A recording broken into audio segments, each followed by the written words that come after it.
Era solo un niño caminando hacia la casa de su abuela y luego desapareció como niebla del camino. Un año después, una cámara trampa en lo profundo del bosque se activó a las 2 de la madrugada, y lo que capturó lo cambió todo. Comenzó con una carretera tranquila, una sudadera roja con capucha y un regalo envuelto en plata. En la mañana del 12 de octubre de 2022, Evan Lambert, de 7 años, besó a su madre en la puerta de la cocina, ajustó las correas de su mochila y salió al aire fresco del otoño. La caja de regalo, envuelta cuidadosamente la noche anterior y atada con un lazo rojo, estaba guardada de forma segura bajo su brazo. Dentro había un dibujo enmarcado que había hecho para su abuela. Mostraba una familia de palitos tomados de la mano bajo un sol amarillo brillante, todos sonriendo. En la parte de atrás había garabateado con lápiz torpe: "Te quiero, abuela, feliz cumpleaños". Se suponía que era una caminata corta. Su casa estaba al borde de Chestnut Hill, un suburbio boscoso en la zona rural de Pensilvania. La abuela de Evan, Lena Lambert, vivía justo al otro lado de un barranco poco profundo y una carretera de grava, un paseo de 5 minutos como mucho. Evan lo había caminado docenas de veces con su madre. Ese día, ella lo dejó ir solo por esta vez. No era imprudente, no estaba lejos, y en un vecindario como el suyo, todos conocían a todos. Pero Evan nunca llegó. A las 10:30 de la mañana, Lena había empezado a preocuparse. A las 10:45, llamó a la madre de Evan, Marisa. El corazón de Marisa se hundió en el momento en que escuchó la voz de Lena preguntando: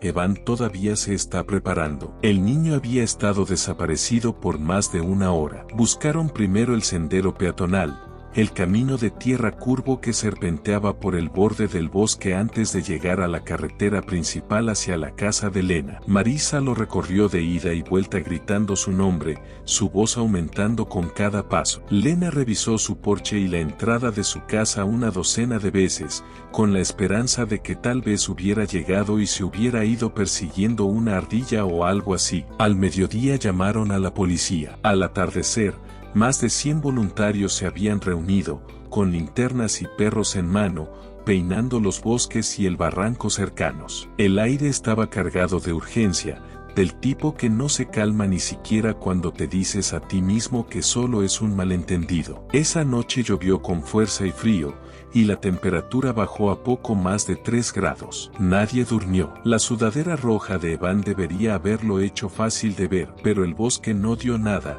ni tela rota, ni caja de regalo caída, ni huellas en el barro. Había desaparecido completamente y sin hacer ruido. La primera semana se desdibujó en un desfile de preguntas. ¿Lo habían secuestrado? ¿Se había escapado? ¿Podría haberse perdido en un claro donde no debía entrar? Los perros detectaron un olor débil cerca del arroyo en el fondo del barranco, pero lo perdieron cerca de un puente peatonal. El departamento de bomberos local drenó partes del arroyo. Nada. Helicópteros sobrevolaron desde arriba. Nada. El FBI envió agentes. Para el tercer día, la ciudad se detuvo por completo. Aún así, nada. La desaparición de Evan Lambert se convirtió en una de esas historias, leyenda local, titular nacional, luego caso archivado. El niño de la sudadera roja. El niño que caminaba con un regalo, sonriendo, saludando a un vecino apenas minutos antes de desaparecer. Pero la verdad no estaba en esa mañana. La verdad,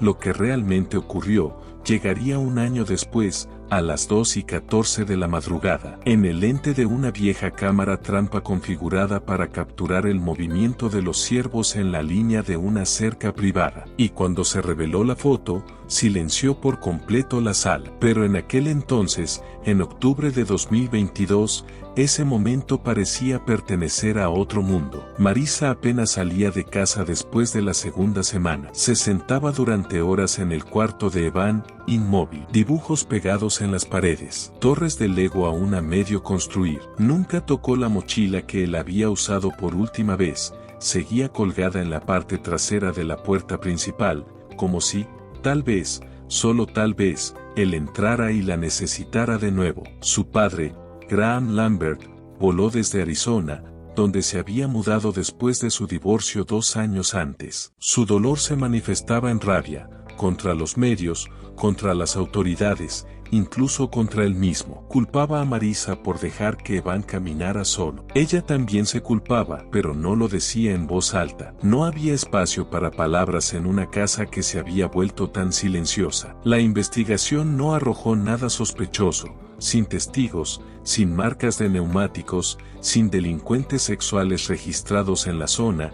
Ninguna casa cercana reportó haber visto nada. Solo una silueta borrosa en la cámara del timbre de un vecino, una sudadera roja saliendo del encuadre, apenas visible. La marca de tiempo decía 9:12 de la mañana. Luego vinieron las teorías. Algunos decían que tal vez Evan había caído en un pozo abandonado. Otros susurraban sobre tráfico humano, aunque las autoridades no encontraron evidencia. Hubo rumores de que alguien cercano, alguien familiar, lo había tomado, pero las huellas dactilares y las entrevistas descartaron a todas las personas conocidas en el círculo de los Lambert. Aún así, los susurros permanecieron, y en este pueblo, los susurros podían pudrir incluso las amistades más fuertes. Lena dejó de asistir a la iglesia. Marisa dejó de ir al supermercado. Graham regresó a Arizona después de 3 semanas, furioso y vacío. Llamaba cada vez menos a medida que pasaban los meses. Pero una persona no se rindió.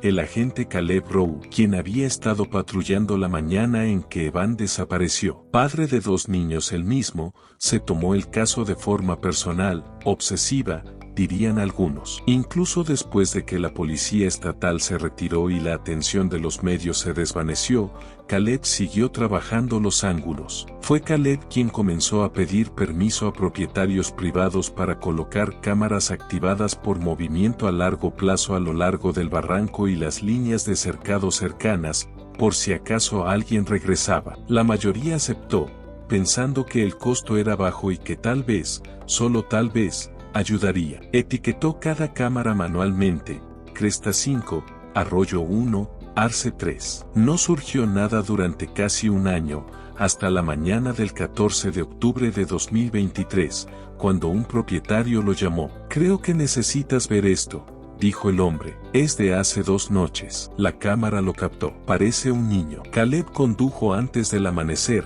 con su computadora portátil en mano, los ojos ardiendo. La imagen tenía sello de tiempo, 2:14 de la madrugada, 13 de octubre de 2023. Una captura térmica. En el encuadre, un niño pequeño agachado en el bosque, con una sudadera roja con capucha. A su lado, en la tierra, un pequeño regalo envuelto en plata con un lazo rojo, el mismo exacto de hace un año. Pero el rostro del niño estaba girado, no miraba a la cámara, miraba entre los árboles, quieto, congelado, esperando, y el aire a su alrededor helado. En el momento en que el agente Caleb Rowe vio la foto, un escalofrío helado se deslizó por su columna. Miró fijamente la pantalla del portátil en la cabina de su patrulla, la mano flotando sobre el teclado. La imagen no se movía, no parpadeaba, pero había algo en ella que parecía vivo. Un niño en el bosque, agachado, mirando hacia algo invisible. Y esa caja de regalo,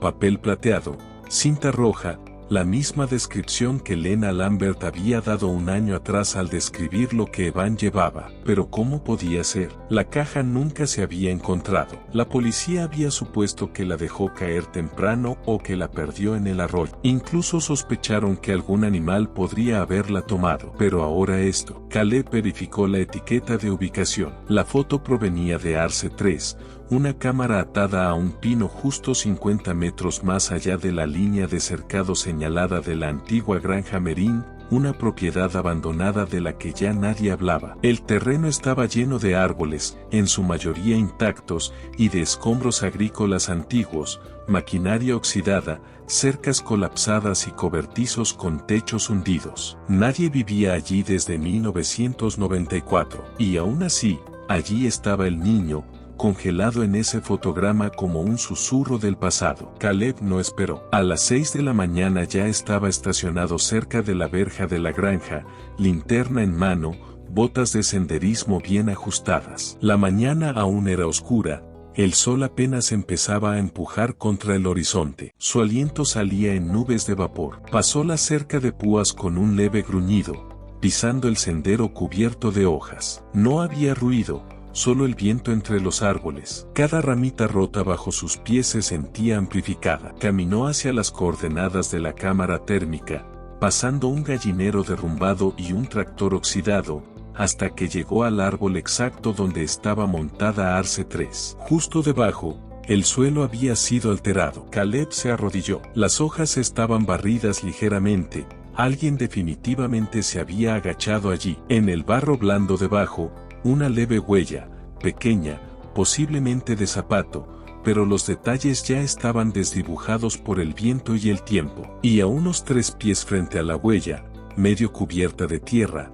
algo metálico brillaba. Se inclinó más cerca. Era la caja. Aún envuelta, aún atada, pero ahora desgastada y manchada por la exposición. El papel plateado se había opacado, el lazo estaba medio desteñido, los bordes ligeramente rasgados, como si hubiera sido colocada allí y luego dejada sin tocar durante meses. Caleb no la tocó. Tomó fotos, lo reportó, aseguró la escena. De regreso en la oficina del sheriff, la noticia se esparció rápidamente. La estación no había visto tanto movimiento desde los días iniciales de la desaparición de Evan. Pero ahora no era solo un caso de niño perdido. Ahora estaba activo otra vez. Evidencia, prueba física, y lo más importante, algo reciente. La foto tenía menos de 48 horas. ¿Estaba Evan vivo? ¿Lo había tenido alguien todo este tiempo? ¿Por qué traerlo de vuelta al bosque? ¿Por qué dejar la caja allí otra vez? ¿Y qué estaba mirando en la imagen? Marisa fue llamada esa misma mañana. Cuando le mostraron la imagen térmica, quedó en silencio. Su mano voló a su boca, luego simplemente susurró: «Es él, es mi hijo». Cuando le preguntaron cómo podía estar segura, señaló la forma de la capucha y la curva de sus hombros. Siempre se sentaba así cuando se concentraba, incluso de bebé. Graham Lambert Polo esa noche. Su actitud había cambiado. El fuego se había ido. En su lugar, un fantasma de hombre, ojos hundidos, palabras escasas. «Nunca pensé que recibiríamos algo de nuevo», dijo en voz baja. «Pensé que se había ido». Pero Caleb no estaba listo para tener esperanza. Aún no, porque había algo mal con la foto. El niño no parecía sorprendido ni asustado. No lloraba ni saludaba. Parecía tranquilo, demasiado tranquilo, como si perteneciera allí, como si estuviera esperando algo. Un equipo forense escaneó el área en busca de ADN. No se encontraron muestras utilizables, ni huellas dactilares en la caja tampoco,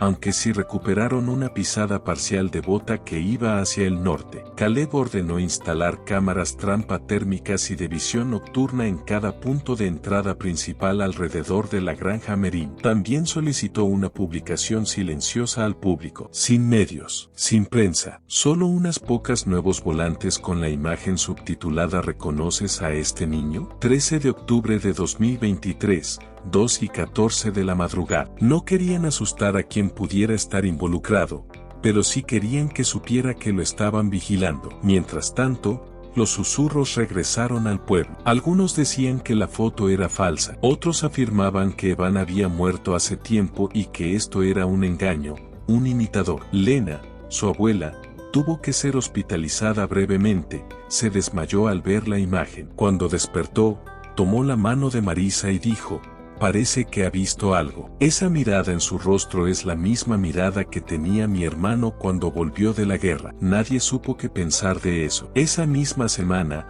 un sendero de cazadores, a 2 millas al este de la vieja granja, reveló algo inesperado: una segunda foto térmica, esta capturada por una cámara privada en un árbol usada para monitorear ciervos. Fechada el 13 de octubre de 2023, hora 2:37 de la madrugada. En el encuadre, el mismo niño caminando de espaldas a la cámara, aún con la sudadera, pero esta vez sin mochila y descalzo. Detrás de él, en la imagen, una débil firma térmica roja con forma vaga de un segundo par de huellas pequeñas. Solo un problema: no se detectó ninguna otra fuente de calor corporal, solo las huellas brillando tenuemente y luego desapareciendo, como si quien lo seguía se hubiera desvanecido en el aire frío. Caleb no mostró esta foto a la familia. Aún no. Necesitaba más. Una profesora local de psicología especializada en trauma fue traída para analizar las fotos. Dijo algo escalofriante: no está en modo lucha o huida, está en congelamiento. Un estado disociativo prolongado. Su postura, la quietud, la falta de urgencia. Esto no es solo trauma. Esto es programación. La palabra cayó pesada. Programación, como si lo estuvieran entrenando para comportarse así. ¿Pero por quién? ¿Y con qué propósito? Caleb no tenía respuestas. Solo una certeza creciente.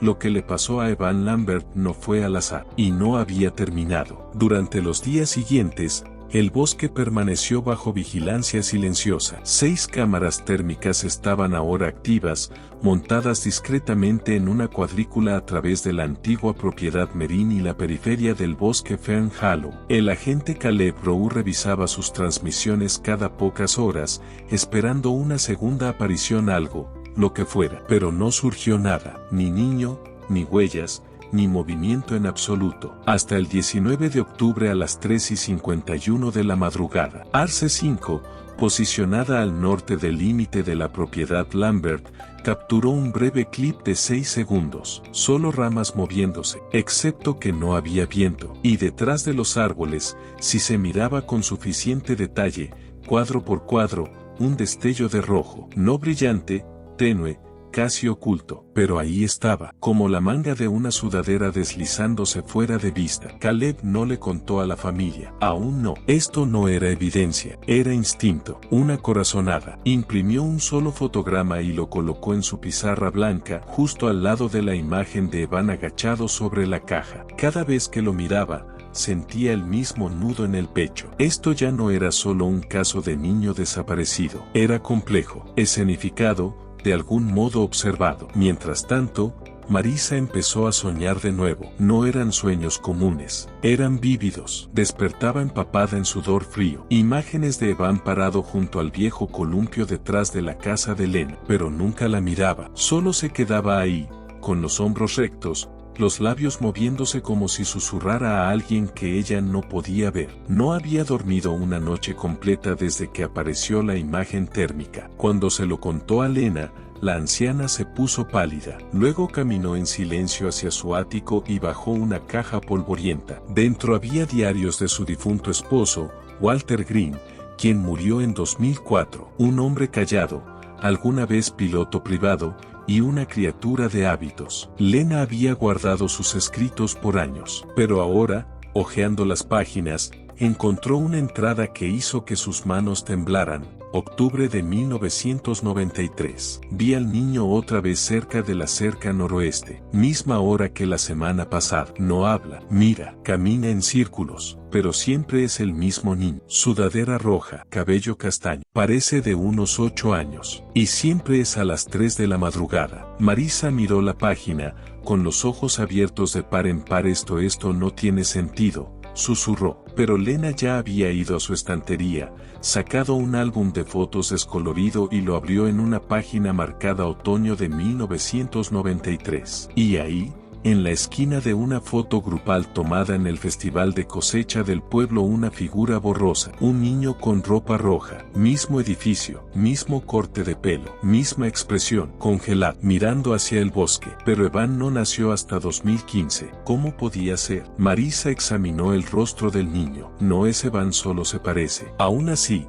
la semejanza era sorprendente. Esa misma tensión silenciosa, esa misma distancia en los ojos, como el peso de algo no dicho, presionando desde adentro. Llevaron la foto a Caleb a la mañana siguiente. Él tampoco quería creerlo, pero no podía quitarse de encima la sensación de que el caso de Evan era más antiguo de lo que creía. 2 días después, llegó otra actualización, esta vez de Jason Harley, un ecólogo de vida silvestre de la universidad local, que había sido reclutado para revisar los patrones térmicos de las cámaras del sendero. Su informe incluía un hallazgo perturbador: El sensor de ARC-3 se activó tres veces adicionales la noche que Evan apareció en cámara. Jason explicó que el sistema solo capturó su presencia una vez, pero los registros mostraban 3 picos de temperatura separados dentro de un radio de 90 pies, todos entre las 2 y las 2:20 de la madrugada. ¿Entonces 3 firmas térmicas?,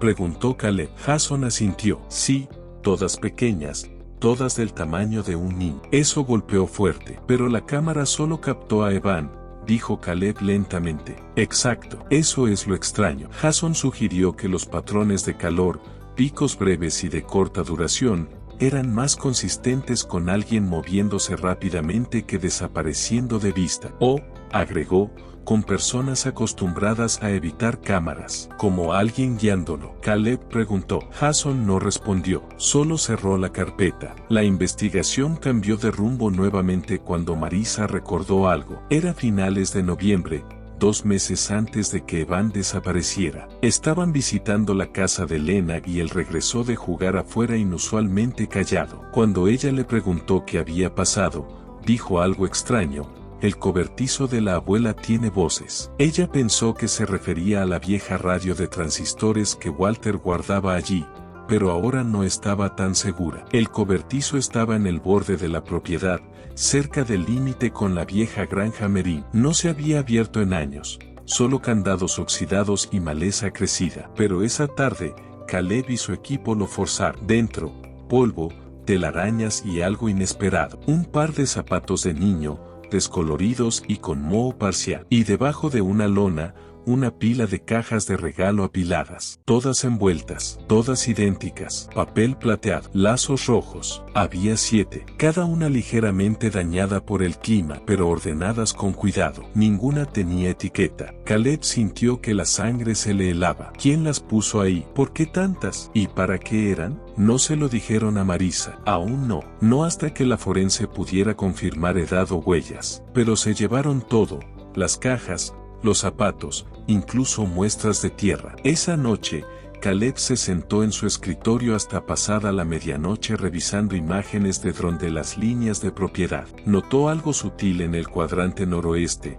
cerca del viejo círculo de piedra de molino, alguna vez usado para moler maíz. Las hojas formaban una espiral extraña, no natural, demasiado deliberada, como si alguien hubiera caminado en círculos en expansión, presionando el patrón lentamente, justo como escribió Walter en 1993. Camina en círculos. ¿Evan estaba repitiendo algo, siguiendo el camino de alguien, o estaba siendo guiado? Y la gran pregunta, ¿fue el primero? Cuanto más profundizaban, más extraño se volvía todo. Forense regresó con resultados preliminares de las cajas encontradas en el cobertizo de Len. La mayoría tenía daños por agua, pero una, envuelta más firmemente en celofán, se conservó lo suficiente para análisis. Dentro, un conjunto de figuras de madera talladas a mano, 7, cada una de unas 4 pulgadas de alto, rústicas pero detalladas. Representaban personas, niños pequeños, por sus proporciones, todas pintadas en tonos apagados, marrón, azul pálido, verde polvoriento. Pero una destacaba, una roja, con un pequeño lazo dorado alrededor del cuello. Era la única figura tallada con ojos, profundamente marcados y mirando al frente. La figura era idéntica a como lucía Evan en su última foto escolar. Mismo corte de cabello, mismo edificio, sudadera roja. Pero esto es lo que congeló a Marissa cuando la vio. La figura tenía fecha, grabada en la base con precisión, eje 13 de octubre de 2022. Exactamente un año desde la noche en que Evan desapareció. Y la misma marca de hora quemada en la esquina inferior derecha de la imagen térmica. 13 de octubre de 2023. Esa noche, Lena llamó a Caleb otra vez, más desesperada que antes. Dijo que escuchó voces afuera de su ventana a las 2 de la madrugada. No susurros, sino canto suave. La voz de un niño tarareando una canción de cuna que no pudo identificar. Cuando miró por las cortinas, el patio estaba vacío, pero el viejo columpio de llantas se movía, aún balanceándose. Esa misma mañana, 2 adolescentes locales reportaron algo inquietante mientras caminaban por el viejo sendero Fern Hollow, docenas de pequeños montículos de rocas dispuestos en triángulos precisos, a intervalos en el suelo del bosque. Cada triángulo tenía 3 palos apuntando hacia afuera desde el centro, como una especie de brújula primitiva. Jason Harley, el ecólogo, revisó sus fotos y comparó las formaciones con patrones naturales conocidos. Su conclusión fue directa: esto no es aleatorio, está construido. Alguien o algo está marcando terreno. Marisa no durmió esa noche. Caleb estaba en la estación al día siguiente cuando recibió una llamada del oficial Dean Meyers, quien tenía la tarea de registrar archivos antiguos de personas desaparecidas desde los años 80. Dean sonaba alterado. Encontré algo, no sé ni cómo decirlo, murmuró. En 1988, un niño de 7 años llamado Travis Dent desapareció en Fern Hollow. Iba caminando desde la parada del autobús escolar hasta la casa de su abuela, el mismo camino que tomó Evan cuando desapareció. Misma edad, misma ruta, mismo bosque. Nunca fue encontrado, pero la descripción de Travis era familiar, inquietantemente familiar: cabello castaño, ojos color avellana, complexión delgada, visto por última vez usando una chaqueta rompevientos roja. Aún más espeluznante, agregó Dean, había una nota en el archivo del caso escrita por un agente que ya murió hace años. Decía que la madre del niño reportó un pequeño regalo envuelto como desaparecido de la casa. Era el 13 de octubre de 1988. Exactamente 30 años antes de que Evan naciera. Marisa ahora creía que algo mucho más profundo estaba ocurriendo, no sobrenatural, no en el sentido de fantasía, sino algo ritual, algo que se repite. Solicitó ver el archivo de Travis Dent en persona. En el momento en que lo abrió, sus rodillas se doblaron. Dentro de la carpeta había un dibujo rudimentario hecho por la hermana menor de Travis. El dibujo mostraba a Travis de pie en el bosque junto a una caja de regalo. Detrás de él, en líneas infantiles a lápiz, había 4 figuras sombrías. No eran personas ni animales, solo formas, figuras encorvadas, brazos demasiado largos, cabezas demasiado redondas. Y en la parte superior de la página, la niña había escrito: no te dejan volver a menos que ellos quieran. Esa línea la perseguía. Mientras tanto, Lena hizo algo que no había hecho en años: volvió al viejo estudio de Walter. La habitación no había cambiado. Paredes aún cubiertas de libros polvorientos sobre historia local, diarios apilados cerca del escritorio, viejos mapas clavados en marcos torcidos. Pero una carpeta le llamó la atención, ahora más que nunca. Estaba etiquetada como 1993, verde reportado. Dentro, 19 páginas, notas escritas a máquina, márgenes llenos de garabatos, recortes de periódicos locales. Nadie recordaba que Walter había estado documentando una teoría antes de morir. Se centraba en un patrón, no una persona, no un fantasma, una línea de tiempo. Cada 5 a 7 años, un niño desaparecía en o alrededor de Fern Hollow. Siempre un niño, siempre cerca de un límite, ya fuera entre propiedades o entre tierras públicas y privadas. Siempre en octubre. Walter lo había llamado robo de frontera. Creía que alguien o algún grupo estaba usando la tierra no como escondite, sino como un terreno de cosecha. Las cajas de regalo,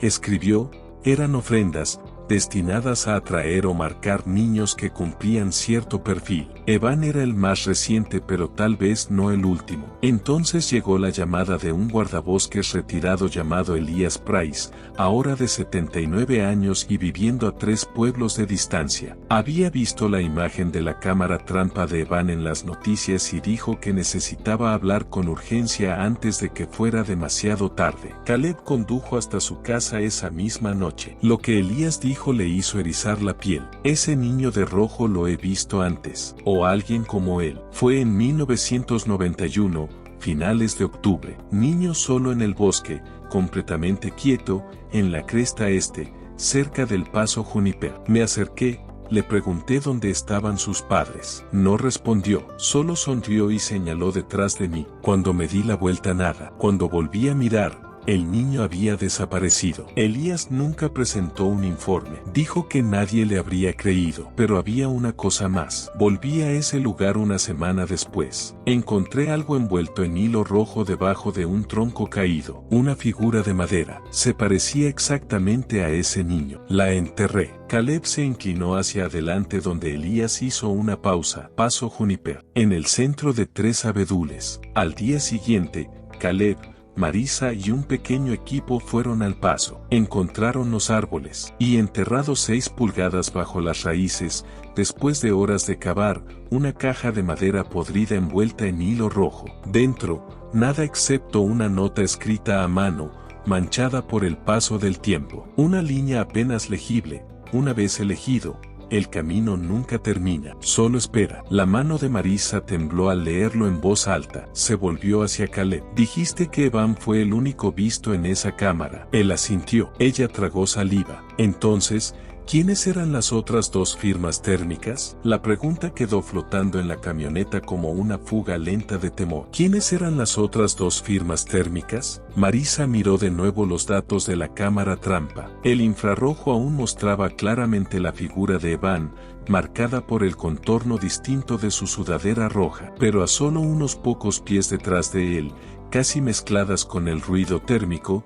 había 2 figuras más tenues, ambas humanoides, ambas extrañas, sin ropa, sin distinciones claras de cuerpo, una más alta, una encorvada, parpadearon en solo un fotograma, al siguiente desaparecidas. Eso fue lo que más inquietó a Caleb, no que estuvieran ahí, sino cuán rápido se desvanecieron, sin rastro antes, ninguno después, solo ese momento, a las 2:03 de la madrugada, como si no hubieran entrado en la escena, como si se hubieran materializado y desaparecido de nuevo. De vuelta en casa de Elena, la casa estaba silenciosa, demasiado silenciosa. Ya no dormía en su dormitorio, se refugiaba en el sofá, con el teléfono siempre cargado y la app del escáner policial zumbando. Reprodujo ese zumbido otra vez, el que había grabado con su teléfono 2 noches antes, cuando juró que alguien estaba afuera. No era fuerte, pero al ralentizarse, el zumbido mostraba cambios distintos en el tono, como si siguiera una melodía. Jason Harley,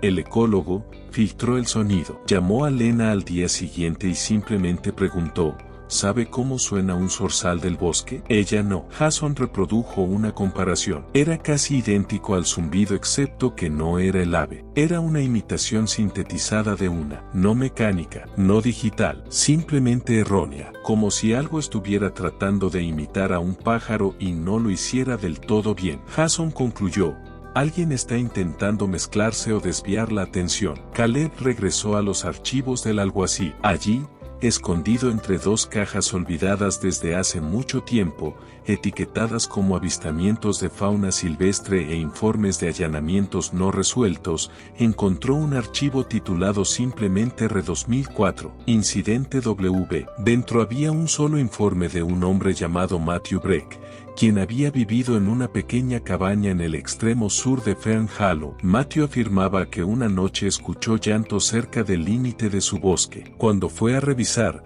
vio lo que parecía un niño de unos 8 años agachado entre las hojas, susurrando. Al acercarse, el niño giró la cabeza, su boca estaba abierta, pero el llanto seguía, solo que no venía de él, venía de detrás de mí. Se dio la vuelta, no había nada. Cuando miró de nuevo, el niño había desaparecido. El informe terminaba con una sola línea: caso cerrado debido al historial psiquiátrico conocido de Breck. Pero Caleb notó algo: la fecha del informe, 13 de octubre de 2004, la misma fecha, cada vez. Mientras tanto, Marisa investigaba más a fondo el caso de Travis Dent de 1988. Visitó la antigua casa de la infancia de Travis, ahora alquilada. El dueño, un anciano llamado Carl Neste, recordaba vagamente el caso. Dijo que en ese entonces se hablaba de brujería, figuras extrañas vistas en el bosque, cadáveres de animales dejados en patrones. Carl todavía tenía una caja con cosas viejas que encontró en el ático,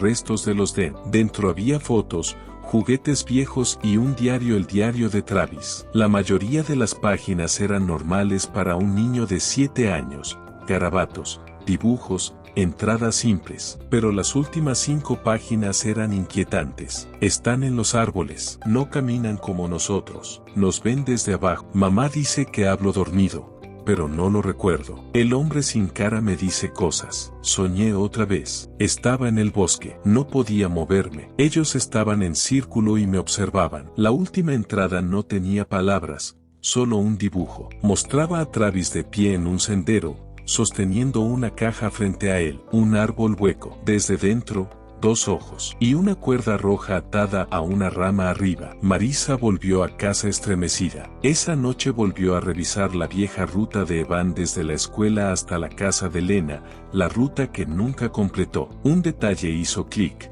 El punto intermedio pasaba por un antiguo sendero maderero en desuso conocido como el Camino de Grover. Se había derrumbado parcialmente en una tormenta hace 10 años y estaba oficialmente cerrado. Pero Marisa sabía que los niños del vecindario a veces lo usaban como atajo. Llamó a Caleb al amanecer. Fueron al Camino de Grover. Estaba en silencio. Hojas mojadas cubrían el sendero. Un puente de madera estrecho y colapsado yacía cerca del borde. A mitad de la caminata, Caleb notó algo atorado en la base de un viejo cedro, una pulsera plástica, roja, rasgada, sucia. La embolsó y la llevó a análisis. Más tarde esa semana, el laboratorio confirmó que el ADN de Evan estaba en la parte interna de la pulsera. Ahora estaban cerca, demasiado cerca, tal vez. Jason, el ecólogo, comenzó a trazar un mapa de cada impacto importante en las cámaras de vida silvestre de los últimos 5 años,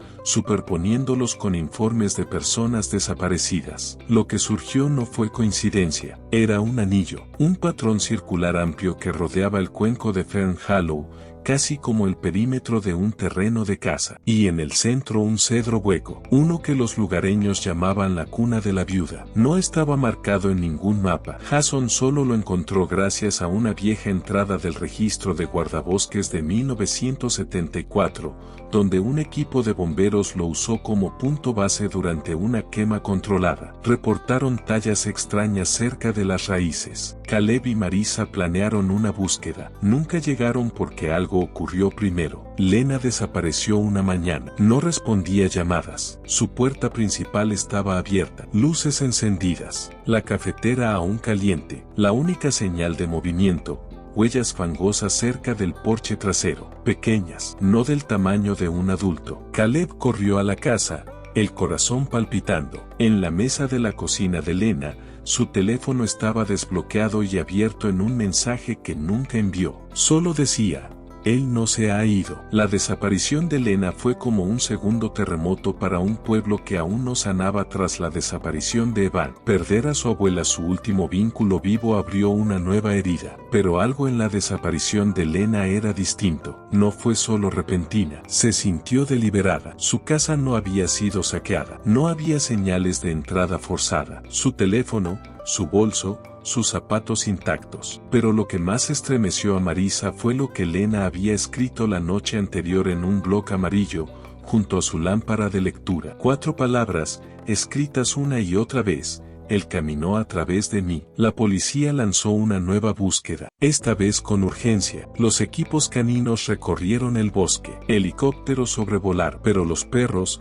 entrenados y confiables, hicieron algo extraño. En el límite del bosque, cerca del camino de Grover, se detuvieron, se negaron a avanzar, gimieron, rascaron el suelo. Uno se acostó y no se movió. El adiestrador, un hombre con 15 años de experiencia en CAT 9, negó con la cabeza. Nunca los he visto comportarse así. Es como si olieran algo que no comprenden. Esa noche, Jason Harley, el ecólogo, volvió a su red de cámaras. Había instalado sensores de movimiento alrededor de la cuna de la viuda. Cámaras térmicas de bajo perfil, muy sensibles. A las 2:04 de la madrugada, una de ellas se activó. La grabación no era larga, solo 12 segundos, pero fue devastadora. Mostraba a Lena, descalza, caminando lentamente hacia el árbol. Detrás de ella, nadie. En su mano, una fotografía de Evan. Sus ojos estaban abiertos, pero su expresión vacía. Llegó a la base hueca del cedro,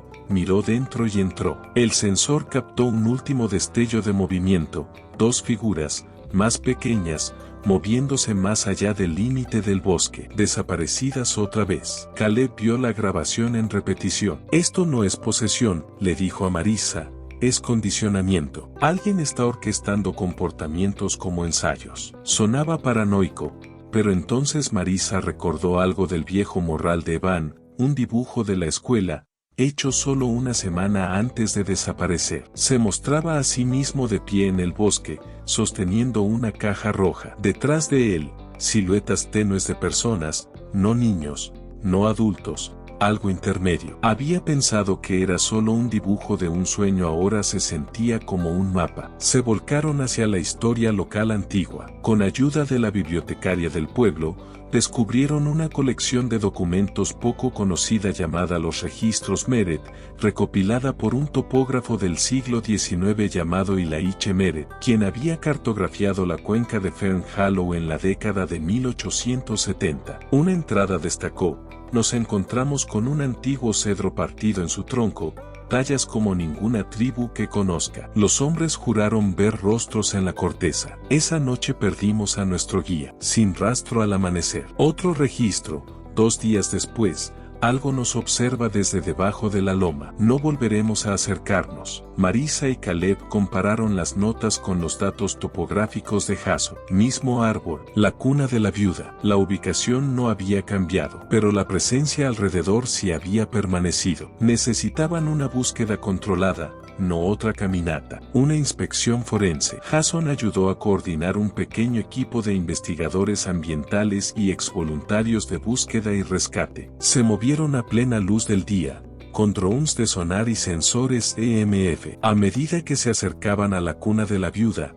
el bosque cambió. El sonido se apagó. El canto de los pájaros desapareció. Incluso los insectos se callaron. Una voluntaria, estudiante de silvicultura llamada Kendra, se desvió ligeramente. Radio, chicos, encontré algo. Es una caja roja. Parece un regalo. Está junto a una piedra. El corazón de Caleb se detuvo. Corrieron a su posición. Allí estaba, una pequeña caja roja de cartón, perfectamente intacta. Dentro, una fotografía arrugada de Evan, doblada en 3 partes. En la parte trasera, un mensaje escrito en tinta negra: él no es el primero. Esa noche, todo el equipo se reunió en la casa de Jason. Extendieron todo: la foto, las páginas del diario de 1988, el dibujo de Travis Dent, el informe del testigo de 2004. Cada caso apuntaba a una cosa, un patrón. Cada 13 a 15 años, un niño desaparece, siempre en otoño, siempre entre el 10 y el 14 de octubre, siempre seguido de avistamientos de figuras en el bosque, sonidos extraños, fallas en cámaras trampa y una constante, un árbol hueco. Jason lo llamó el ciclo, pero esta vez, algo había cambiado. No era solo un niño, ahora eran 2, Evan y Lena, y quien quiera, o lo que sea, que lo orquestara no había terminado, porque las cámaras trampa comenzaron a captar algo nuevo: movimiento, una figura pequeña caminando, no cerca de la cuna de la viuda sino mucho más cerca del pueblo. 2 de la madrugada, de un lado a otro, cada noche un poco más cerca. Marisa no podía dormir. Sus paredes estaban cubiertas de mapas, líneas de tiempo, bocetos hechos a mano de todo, desde la ruta de Evan hasta los últimos movimientos de Lena. Siempre volvía a un momento, el mensaje de texto de Lena: él no se ha ido. No sonaba como miedo, sonaba como certeza, como si hubiera visto a Evan, como si supiera algo que nadie más sabía. Entonces, Marisa abrió de nuevo la app de buzón de voz en el teléfono de Lena. Un último mensaje nunca había sido reproducido. Duraba 3 segundos. Marisa lo tocó. Un crujido, luego estática, luego un silbido, suave, infantil. La melodía le era familiar. Feliz cumpleaños. Luego un clic. La llamada terminó, pero el silbido se le quedó toda la noche. No solo el sonido, el tono, desafinado, lento, como si un niño tarareara algo medio olvidado. Marisa no durmió. Observó ese árbol hueco una y otra vez. Al amanecer, tuvo una idea. Condujo de regreso a la casa de Lena y se sentó en su vieja silla de lectura, la que daba a la ventana, junto al comedero de aves. Y entonces hizo lo que Lena hacía cada noche. Esperó. No pasó nada durante 1 hora, pero a las 6:27 de la mañana, Cuando la luz del sol se curvó sobre el porche y filtró a través de las agujas de los pinos, una sombra pequeña cruzó la grava, luego se detuvo. Entrecerró los ojos. El corazón le latía con fuerza. Una figura borrosa, pequeña, baja al suelo, se deslizó detrás de los arbustos cerca del sendero hacia el bosque. Marisa no se movió. Susurró, como si la casa pudiera oírla: si estás ahí, necesito que me ayudes a traerlo de regreso. Más tarde ese día, la cámara térmica se reinició y calibró. Volvió a marcar movimiento. Otra figura, pequeña, descalza, sosteniendo algo, pero esta vez no se acercó a la cuna de la viuda. Se quedó quieta, frente a la cámara, y colocó el objeto en el suelo, una caja de zapatos. Jason, Caleb y 2 voluntarios la recuperaron antes del anochecer. Dentro, un dibujo, indudablemente de Evan, un solo mitón rojo y un recibo de supermercado con fecha 12 de octubre de 2018, el día en que Evan desapareció. Pero lo más extraño no era lo que había dentro, era la escritura en la tapa de la caja, en marcador negro grueso.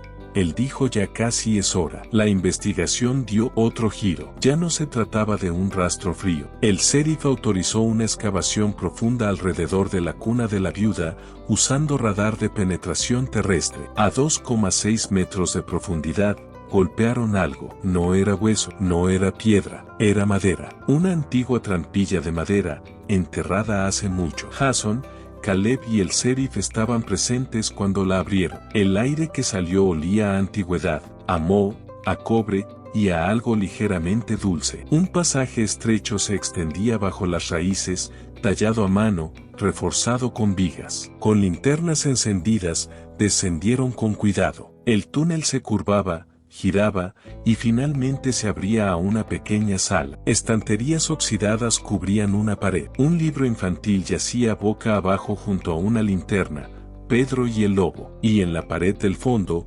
fotos pegadas con cinta, húngaras, desgastadas. Fotos de niños, todos varones, entre 6 y 10 años. Algunas en blanco y negro, otras de los años 80 y 90, y una en color Evan. Jason dejó caer su linterna. La habitación no solo era antigua, había sido usada recientemente: un saco de dormir en la esquina, un envoltorio plástico, una manzana a medio comer. Quien hubiera mantenido a esos niños allí había regresado. Caleb miró el collage y notó algo que nadie más vio.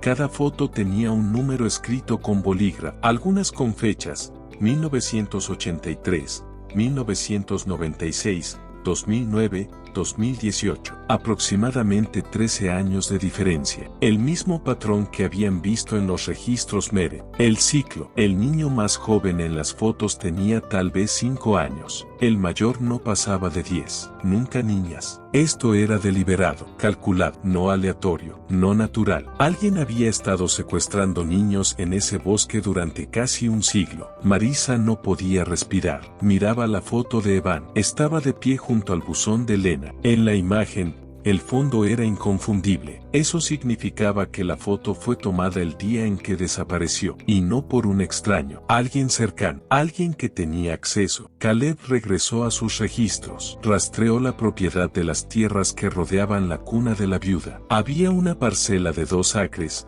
justo fuera del mapa del condado, sin reclamar, exenta de impuestos, pero sus coordenadas coincidían con una vieja cabaña de guardabosques, abandonada por décadas. El nombre en la escritura: Thomas Reeves. Jason se puso pálido. Ese es mi tío, dijo. Desapareció en 1997. Se llevó a su hijo con él. Nunca los encontraron. La policía nunca había vinculado a Thomas Reeves con ningún crimen, pero ahora su nombre aparecía junto a un búnker oculto lleno de fotos de niños desaparecidos. Y su hijo ahora tendría poco más de 40 años. Esa noche, la última cámara trampa volvió a activarse. 2:11 de la madrugada. Una figura alta, con capucha, de pie junto al árbol. Luego apareció un niño detrás de él. Caminaban tomados de la mano, hacia el hueco. El niño miró una vez, directamente al lente. Era Evan, vivo pero cambiado, sin expresión, obediente. Luego,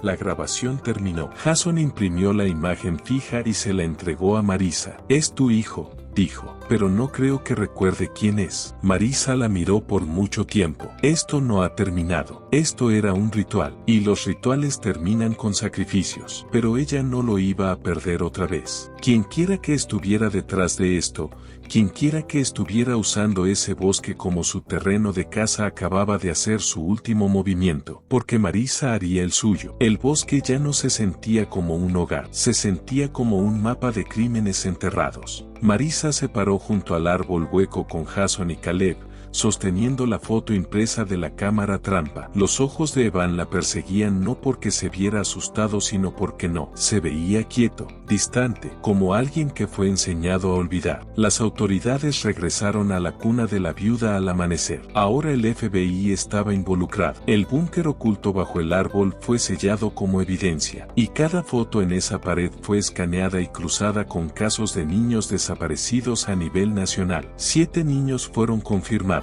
El octavo Evan era el único que sospechaban seguía con vida. Pero eso planteaba una pregunta: ¿quién lo había mantenido con vida? ¿Y por qué lo llevaban de vuelta al mismo árbol cada año? Jason se sentó en silencio mientras Caleb traía nuevos archivos. El caso de Thomas Reeves de 1997 era un archivo frío, pero extraño. Thomas, un guardabosques, había dejado un legado peculiar antes de desaparecer. Había solicitado exención del impuesto federal sobre tierras alegando preservación cultural. Construyó una cabaña privada sin conexiones a servicios. Lo que no se sabía hasta ahora, ese mismo año, 1997, un niño llamado Marcus Kellen desapareció en un condado vecino. Su foto fue hallada en la pared del búnker. En la esquina inferior de la imagen, con letra pequeña, elegido 7. Jason se tensó. Su tío no solo había desaparecido, tal vez se había llevado a un niño. El detective original del caso fue localizado en Montana, ya retirado. Recordaba a la familia Reeves,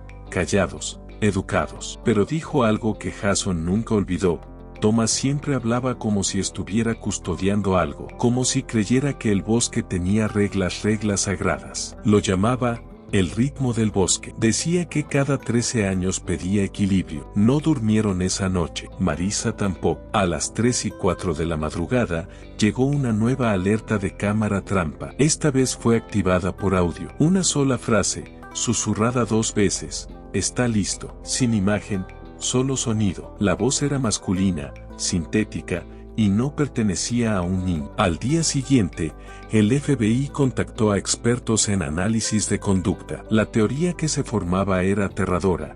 Esto no era obra de un solitario inestable. Era un patrón, impulsado por creencias, posiblemente influenciado por un culto, una ideología transmitida por una línea de sangre o un grupo muy cerrado. Regresaron al búnker, esta vez con perros de cadáveres y luminol. En una esquina oculta, bajo una tabla falsa del piso, encontraron algo envuelto en plástico, un diario, desgastado, manchado por agua, pero intacto. Estaba escrito en letras grandes, sin puntuación, y comenzaba con una fecha, 12 de octubre de 1997. El niño luchó. Siempre lo hacen la primera vez, pero las raíces lo toman. El ritmo los calma. Él ve ahora. Él canta con el árbol. Página tras página, el diario hablaba de ofrendas, de niños marcados para la quietud, de un lugar llamado La Ruta que Escucha. Una entrada de 2004 mencionaba el nombre de un niño que nunca fue reportado como desaparecido. Luego, en 2018,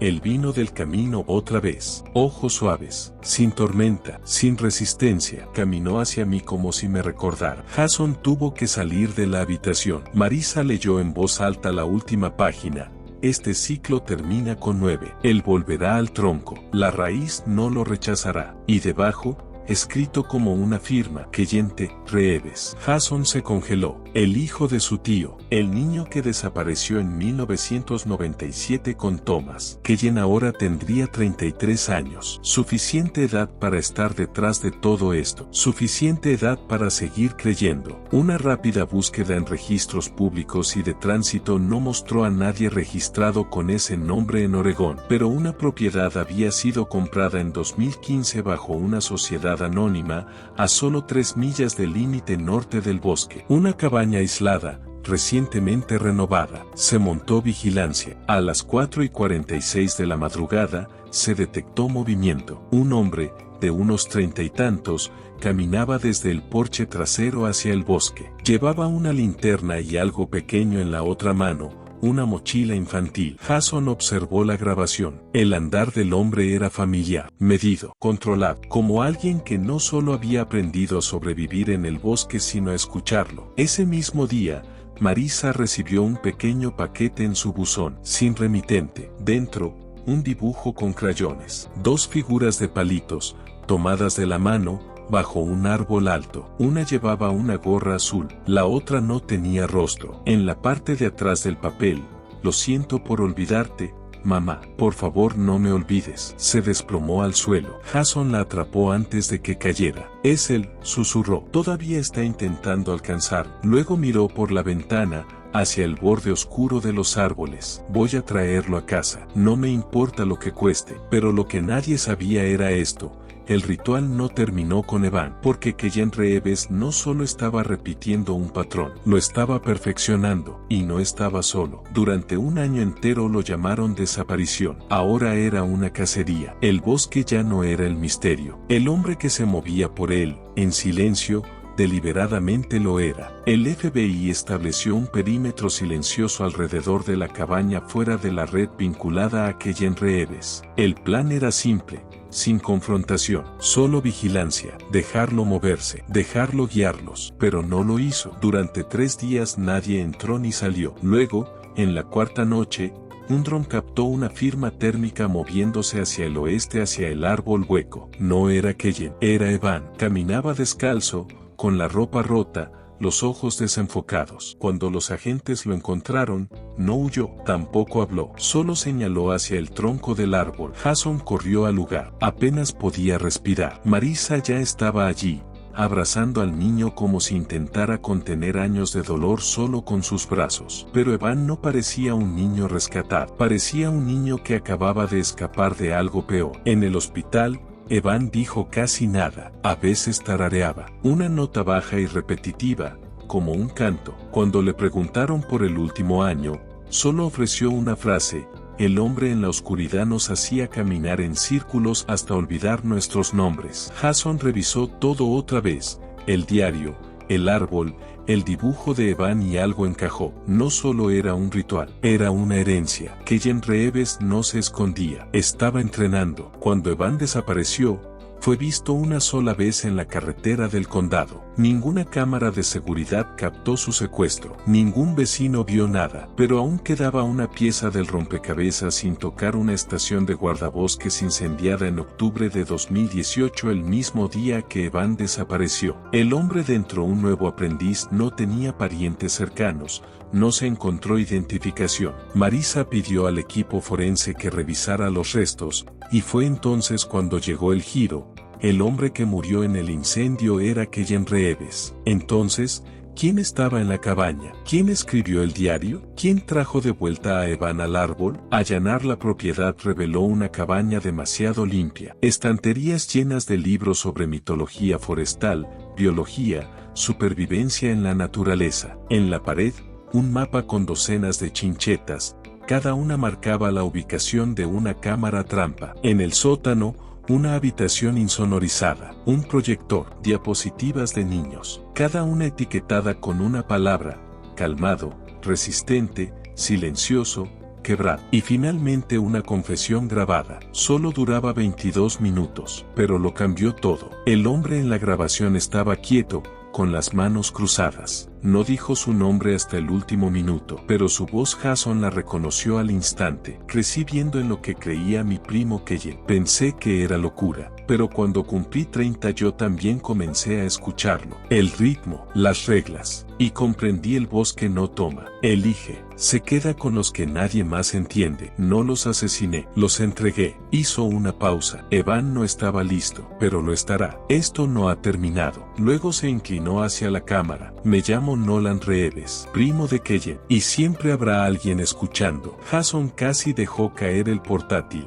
Nolan, el primo que se fue del pueblo a principios de los 2000, que cortó contacto, que se mudó al este. Nadie pensó en buscarlo. Él había tomado las creencias de Keyen y las había convertido en algo peor. Y Evan había sido su elegido, el niño que no se rompería. En el hospital, Evan tuvo un último momento de claridad. Tomó un lápiz y empezó a dibujar. Lento, tembloroso. Era un mapa del bosque, pero no todo, solo una ruta circular, cerca del borde. Dibujó un cuadrado. Dentro, una figura de palitos con brazos largos. Abajo escribió 2 palabras. Él observa. Jason siguió el mapa. 2 días después, cerca del cuadrado, encontró una puerta camuflada en la ladera. No era reciente, tenía décadas. Dentro 5 camas pequeñas, polvo, frío, y tallado en la pared del fondo, olvida para recordar. 2 semanas después del regreso de Evan, el FBI cerró en silencio el sitio cerca del árbol hueco. Sin prensa, sin declaraciones, sin respuestas. Jason se paró al borde de la cuna de la viuda y miró hacia el claro que se había tragado un año de la vida de un niño y el horror de toda una generación. La verdad era fea e incompleta. Nolan Reeves había desaparecido. El búnker oculto era real, pero él se había ido antes del operativo. Dentro encontraron dibujos, docenas, todos hechos por niños, todos firmados solo con nombres de pila, pero ninguno más perturbador que el que estaba en el centro.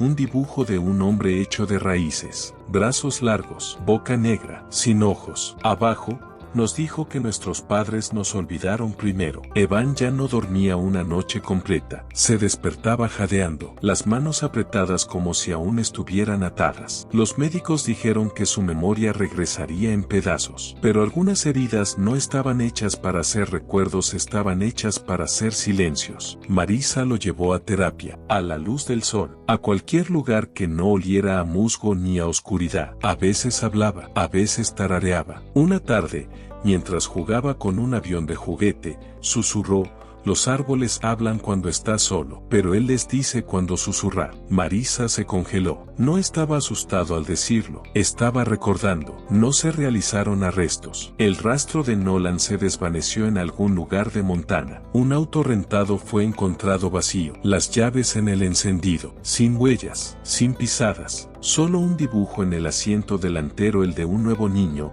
con uniforme escolar sonriendo. Jason redactó el informe final, incluyó cada teoría, cada fragmento de evidencia, pero dejó fuera una cosa: la grabación de la cámara de la noche después de encontrar a Evan. A las 2:03 de la madrugada, la cámara se activó, no por movimiento, por calor. Una figura alta entró en el encuadre, se detuvo en el árbol, colocó algo en su base, una foto de Evan, luego se marchó, sin rostro visible, solo movimiento. El bosque se cerró detrás de él como una boca. Jason borró el archivo. Algunos finales no necesitaban prueba, algunas verdades vivían mejor enterradas, como raíces demasiado profundas para arrancar. Y lejos, en otro pueblo, otra madre pegaba un nuevo volante en un poste telefónico. Su hijo llevaba ya 8 días desaparecido, y detrás de ella, justo dentro de la línea del bosque, una pequeña cámara trampa parpadeaba en silencio.